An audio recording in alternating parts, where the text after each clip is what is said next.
So I gave a commentary on this clip from her almost a year ago. The original thumbnail, as you see, was captioned, "A Cautionary Tale."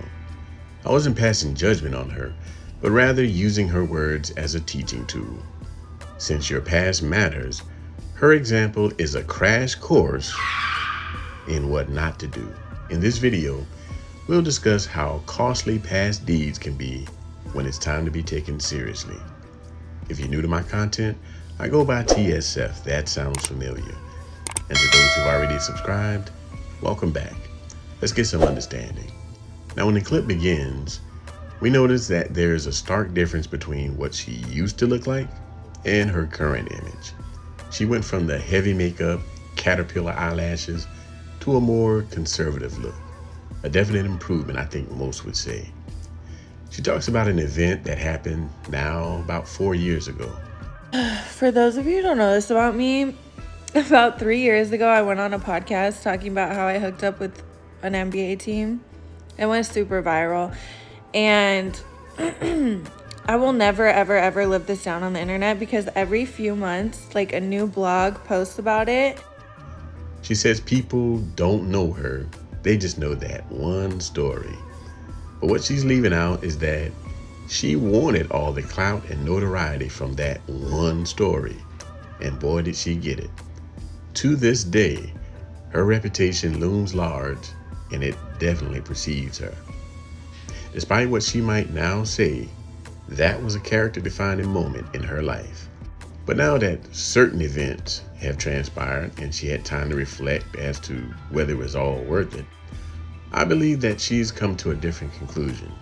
What are those events? For one, it's been noted that this caused her to have a rift with some in her family, and she got fired from a decent paying job as a CPA. And maybe more importantly than all that, she became a mother. All these things give one reason to pause. I'm a firm believer that people can have a change of heart.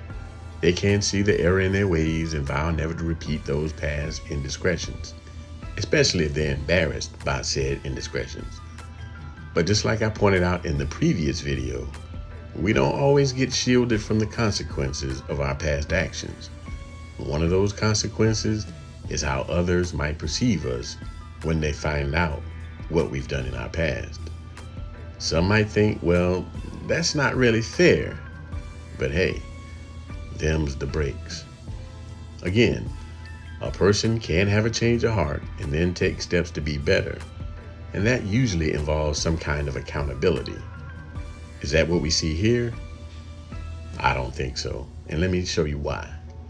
Okay, there's people in the world who are abusive, who are abusing their partner, who are abusing children, abusing animals. There's people out here selling drugs. There's people out here really hurting people. And you think I'm the worst person in the world for sucking dick? Like, be so fucking for real. You see, in this clip, she engages in the relative privation fallacy. We see this all the time. It's a logical fallacy that it rejects an argument by claiming that a more important problem exists. In other words, why are we talking about that when this is happening? No one's claiming that she's the worst person in the world as compared to these other examples that she gives. People are merely pointing out that her past behavior was repugnant, which it was. A person who's taking accountability does not try to minimize their actions by comparing them to the actions of others. Own your shit and do better. And even though she says people won't let her live that incident down, there's a way that I could see that happening. It's simple. Show some contrition and speak out about the carefree attitude that you once had. Instead of speaking fondly about when you were living your best life, show the downside of this behavior. Use your platform for good instead of evil, and you might find that the outcome could be better for you. You don't owe anyone an explanation or an apology for your life's choices, but they also don't owe you understanding or a clean slate. This is especially true when it comes to dating and wanting to be taken seriously in a relationship. Men value loyalty and sexual temperance in a woman. That's just facts. So when he's deciding if a woman is worthy of his commitment, it's a bad look to have this type of reputation. And of course, we know that some women cope with this in one of two ways.